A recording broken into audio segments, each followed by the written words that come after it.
ஆண்டவராகிய இயேசு கிறிஸ்துவின் நாமத்தில் உங்கள் யாவருக்கும் அன்பின் வாழ்த்துக்கள்.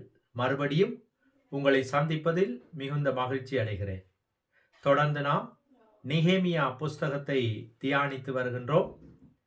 அந்த வகையிலே இந்த நாளிலும் கூட நெகேமியா 2ஆம் அதிகாரத்தின் பக்கம் உங்களுடைய சிந்தனையை நான் திருப்பிவிட விரும்புகிறேன்.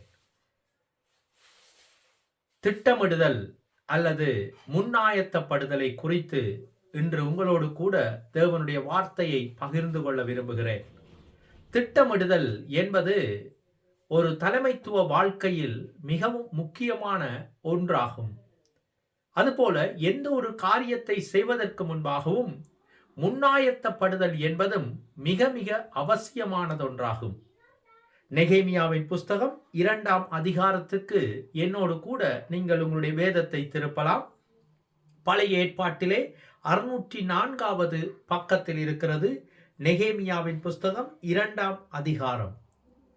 இந்த 2ஆம் அதிகாரத்திலே நெகேமியா ராஜாவினுடைய கண்களில் கர்த்தர் நெகேமியாவுக்கு தயவு கிடைக்க பண்ணினார்.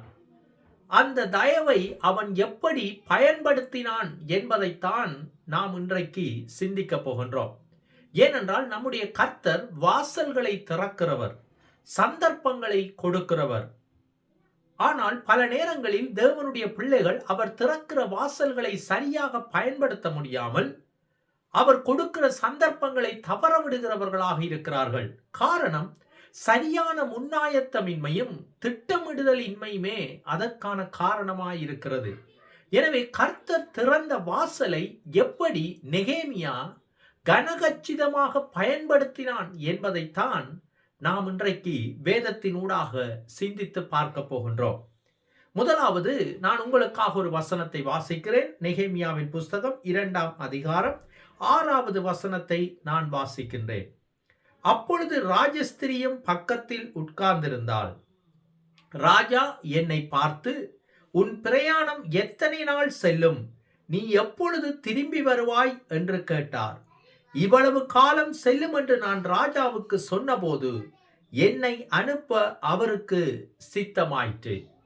பிரியமான தெய்வத்தின் ஜனமே, இங்கே நாங்கள் பார்க்கின்றோம் நெகேமியா ஒரு திட்டமிடுகின்ற தலைவனாக செயல்படுகிறதை குறித்து நாங்கள் பார்க்கின்றோம். இஸ்ரவேலின் எருசலேம் பட்டணத்துக்கு ஏற்பட்ட அழிவையும் எருசலேம் தேவாலயத்துக்கு ஏற்பட்ட அழிவையும் அவன் கேள்விப்பட்டான்.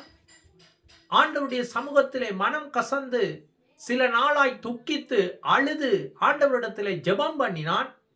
கர்த்தர் திறக்கிற வாசலின் வேலைக்காக காத்திருந்தான். இப்பொழுதோ வாசல் திறக்கப்பட்ட பொழுதோ, தேவன் ராஜாவினுடைய கண்களில் அவனுக்கு தயவு கிடைக்க பண்ணின பொழுதோ அதை அவன் எப்படி பயன்படுத்துகிறான் என்பதை பாருங்கள். ராஜா அவனை பார்த்து கேட்கிறார். இந்த 6வது வசனத்திலே அவர் கேட்கிறார், உன் பிரயாணம் எத்தனை நாள் செல்லும்? நீ எப்பொழுது திரும்பி வருவாய்? இந்த கேள்வியை ராஜா அவனை பார்த்து கேட்கிறார். உடனே 6வது வசனத்தின் கடைசி பகுதி சொல்லுகிறது, இவ்வளவு காலம் செல்லும் என்று நான் ராஜாவுக்கு சொன்னபோது என்னை அனுப்ப அவருக்கு சித்தமாயிற்று. பாருங்கள், நெகேமியா ஜெபிக்கிற ஒரு மனுஷன் மாத்திரமல்ல, திட்டமிடுகின்றான். எத்தனை நாட்களிலே எருசலேமின் அலங்கத்தை கட்ட முடியும், எத்தனை நாட்கள் செல்லும் என்று அவன் திட்டமிடுகிறான். இத்தனைக்கும் அவன் ஒரு கட்டிடக் கலைஞன் அல்ல, அவனுடைய தொழில் ஒரு பான பாத்திரக்காரன். ஆனால் அவன் ஜெபிக்கிறதோடு மாத்திரம் நின்று விடாமல், கர்த்தர் கொடுத்த தரிசனத்தோடு மாத்திரம் நின்று விடாமல், அந்த தரிசனத்தை நிறைவேற்றக்கூடிய திட்டமிடுதலை மேற்கொள்ளுகின்றான். எனவே ராஜாவினுடைய கண்களிலே எப்பொழுது தயவு கிடைக்கும் என்பது நெகேமியாவுக்கு தெரியாது. எனவே கிடைக்கிற வாய்ப்பை சரியாக பயன்படுத்திக் கொள்வதற்காக நெகேமியா எப்பொழுதுமே ஆயத்தமுள்ள ஒரு தலைவனாகவே ராஜாவுக்கு முன்பாக நின்றான். நெகேமியா எப்பொழுதுமே திட்டமிடுகின்ற ஒரு தலைவனாகவே ராஜாவுக்கு முன்பாக நின்றான். ஊரிலே நாங்கள் வழக்க சொல்லிலே சொல்வார்கள், காற்றுள்ள போதே தூற்றிக்கொள் என்று. சந்தர்ப்பங்கள் கிடைக்கிற பொழுது அதை பயன்படுத்திக் கொள்ள வேண்டும். பல நேரங்களில் கர்த்தருடைய பிள்ளைகள், கர்த்தர் எனக்கு ஒரு வாசலை திறக்கவில்லையே, கர்த்தர் எனக்கு ஒரு சந்தர்ப்பத்தை கொடுக்கவில்லை என்று பலர் குறை கூறுவதை கேட்டிருக்கின்றேன். பிரியமான தெய்வத்தின் ஜனமே, இந்த தேவனுடைய வார்த்தையை கேட்கிற உங்களுக்கும் எனக்கும் ஆண்டவர் எப்பொழுதும் வாசல்களை திறந்து கொண்டுதான் இருக்கின்றார். ஆனால் அந்த சந்தர்ப்பங்களை பயன்படுத்த முடியாதபடி நாம் தான் திட்டமிடாதபடியும் முன்னாயத்தம் இல்லாதவர்களாகவும் தேவ சமூகத்திலே நிற்கின்றோம். பிரியமானவர்களே, எனவே இங்கே நாங்கள் பார்க்கின்றோம், நெகேமியா ஒரு பான பாத்திரக்காரனாக இருந்தாலும் எத்தனை நாட்களிலே எருசலேமின் அலங்கத்தை கட்டலாம் என்பதை குறித்து அவன் ஏற்கனவே திட்டமிட்டு ஆராய்ந்து கேட்டறிந்து அவன் இத்தனை நாள் செல்லும் என்று ராஜாவுக்கு சொன்னபோது வேதம் சொல்லுகிறது, என்னை அனுப்ப அவருக்கு சித்தமாயிற்று என்று நெகேமியா வேதத்திலே சொல்லுகிறான். பிரியமானவர்களே, எனவே ராஜாவினிடத்திலே தயவு கிடைப்பது என்பது மிகவும் அரிதான காரியம். கர்த்தர் அந்த அரிதான காரியத்தை செய்தார். செய்த காரியத்தை நெகேமியா கச்சிதமாக கைப்பற்றி கொண்டான். திறக்கப்பட்ட வாசலை நெகேமியா மிக சிறப்பாக பயன்படுத்தி கொண்டான்.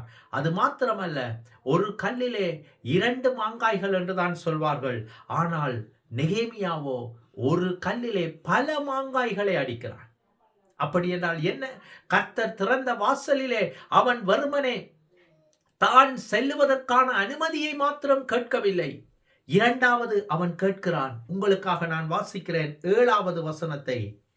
பின்னும் நான் ராஜாவை பார்த்து, ராஜாவுக்கு சித்தமாயிருந்தால் நான் ஜூதா தேசத்துக்கு போய் சேரும் மட்டும் நதிக்கு அப்புறத்தில் இருக்கிற தேசாதிபதிகள் என்னை வழிவிட்டு அனுப்பும்படிக்கு அவர்களுக்கு கடிதங்கள் கொடுக்கும்படிக்கும்.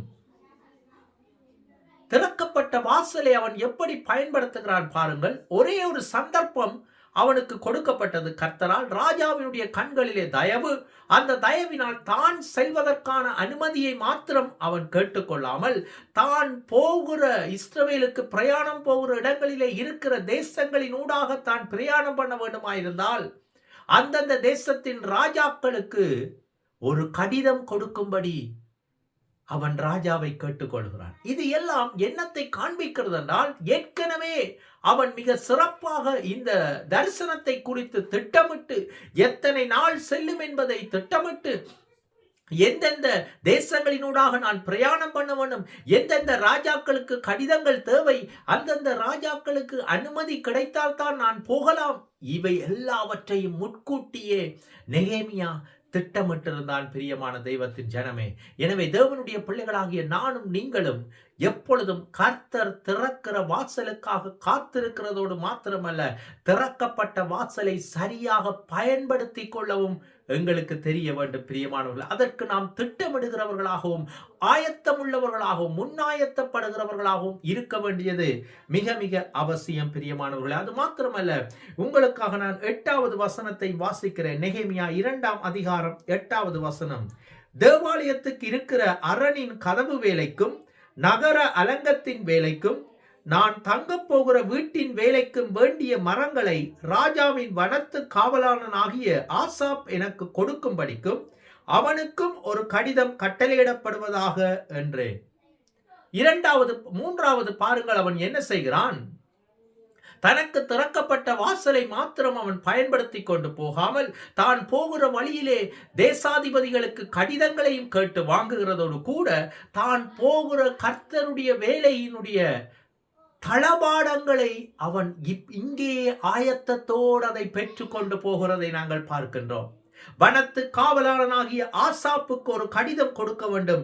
என்னென்ன காரியத்துக்கு கடிதம்? தேவாலய வேலைக்குரிய மரம், நகர அலங்கத்தினுடைய வேலைக்குரிய மரம், அதுபோல தான் தங்க போகின்ற வீட்டின் வேலைக்குரிய மரம். இந்த மரங்களை பெற்றுக்கொண்டுதான் அவன் எருசலேமுக்கு போகிறான். நாம் என்றால் சில நேரங்களிலே ஏதாவது ஒரு வேலையை, ஏதாவது ஒரு காரியத்தில் ஒரு பாரம், ஒரு தரிசனம் உண்டாகிவிட்டால் உடனே நாங்கள் அங்கே போயிடுவோம். அங்க இந்த பொருட்கள் இருக்கிறதா இல்லையா என்றெல்லாம் யோசிக்கவே மாட்டோம், திட்டமிடவே மாட்டோம். என்னென்ன எங்களிடத்தில் இருக்கிறது, எது எது தேவை, என்னென்ன பொருட்கள் தேவை, அங்கே என்னென்ன வேலைகள் இருக்கிறது, யாவற்றையும் நெகேமியா முன்கூட்டியே திட்டமிட்டு அவன் அதனையும் தன்னோடு கூட கொண்டு போகிறதை பார்க்கும். இதுதான் தரிசனம் உள்ள ஒரு தலைவன்.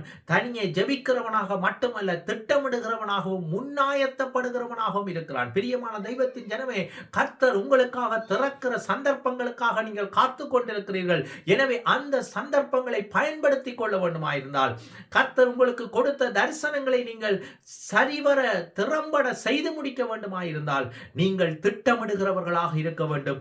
நீங்கள் முன்னாயத்தப்படுகிறவர்களாக இருக்க வேண்டும். பிரியமான தெய்வத்தின் ஜனமே, அதைத்தான் நாங்கள் இங்கே பார்க்கிறோம். அவன் தேவாலய வேலைக்குரிய மரங்களையும் நகரத்தின் அலங்கத்துக்குரிய வேலைக்குரிய மரங்களையும் தான் தங்கப் போகிற வீட்டின் வேலைக்குரிய மரங்களையும் அவன் பெற்றுக்கொண்டுதான் அவன் பிரயாணம் பண்ணுகிறதை நாங்கள் பார்க்கின்றோம். பிரியமானவர் தெய்வத்தின் ஜனமே, அது மாத்திரமல்ல, நாங்கள் பார்க்கின்றோம் இப்படிப்பட்ட சந்தர்ப்பத்தை மிக சரியாக பயன்படுத்தி கொண்ட ஒரு தலைவனாகவே நாங்கள் நெகேமியாவை பார்க்கின்றோம். பிரியமானவர்களே, எனவே தேவனுடைய பிள்ளைகளாகிய நானும் நீங்களும் கர்த்தரும் ஆண்டவராகிய இயேசு கிறிஸ்துவும் லூக்கா எழுதின சுவிசேஷம் 14ஆம் அதிகாரத்தில் 28வது வசனத்திலிருந்து 32வது வசனம் வரை நாங்கள் வாசிக்கிற பொழுது, லூக்கா எழுதின சுவிசேஷம் 14ஆம் அதிகாரம் நான் உங்களுக்காக வாசித்து காண்பிக்கின்றேன். பாருங்கள், லூக்கா எழுதின சுவிசேஷம் 14ஆம் அதிகாரம் 28வது வசனத்திலிருந்து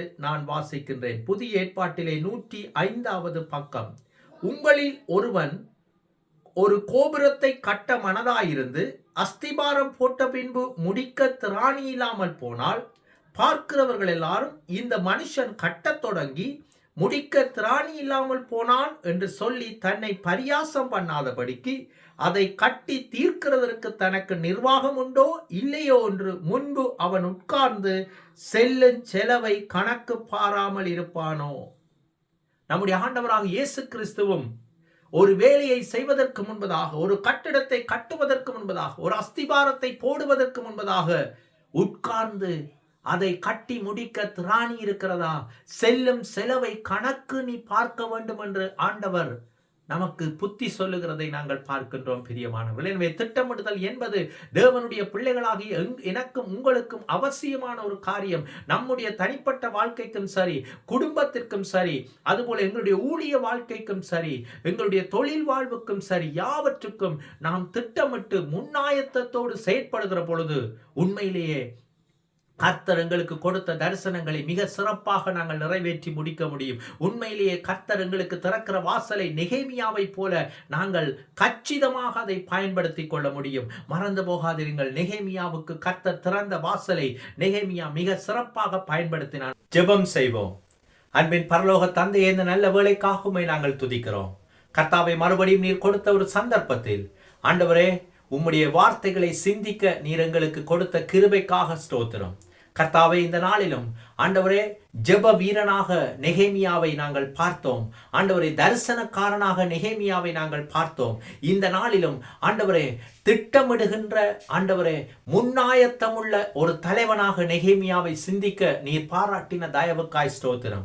கர்த்தாவை, இன்றைக்கும் நீர் எங்களுக்கு வாசல்களை திறக்கிறீர். இன்றைக்கும் நீர் எங்களுக்கு பல சந்தர்ப்பங்களை கொடுக்கிறீர். ஆண்டவரே, தேவனுடைய பிள்ளைகளாகிய நாங்கள் திட்டமிடாமையினால், ஆண்டவரை முன்னாயத்தப்படாமையினால் நீர் திறக்கிற பல வாசல்களை பயன்படுத்த முடியாமல் நாங்கள் நிற்கிறோம். ஆண்டவரே கர்த்தாவே, உம்முடைய சமூகத்தில் அப்படிப்பட்ட சூழ்நிலையில் இருக்கிற ஒவ்வொரு பிள்ளைகளுக்காக ஜெபிக்கிறோம். கர்த்தாவே, தங்களுடைய சொந்த வாழ்க்கையை குறித்து திட்டமிடுகிறவர்களாய், குடும்ப வாழ்க்கையை குறித்து திட்டமிடுகிறவர்களாய், ஊழிய வாழ்க்கையை குறித்து திட்டமிடுகிறவர்களாய், ஆண்டவரை முன்னாயத்தத்தோடு செயலாற்றுகிற ஆண்டவரே செயல் வீரர்களாய் கர்த்தாவே எங்கள் ஒவ்வொருவரையும் நீர் உருமாற்றுவீராக. ஆண்டவரை, வார்த்தைக்கு நேராக எங்களுடைய வாழ்க்கையை அர்ப்பணித்து குமாரன் இயேசுவின் நாமத்தில் ஜெபம் வேண்டி நிற்கிறோம் நல்ல பிதாவே. ஆமேன், ஆமேன், ஆமேன். கர்த்தர் தாமே உங்களை ஆசீர்வதிப்பாராக.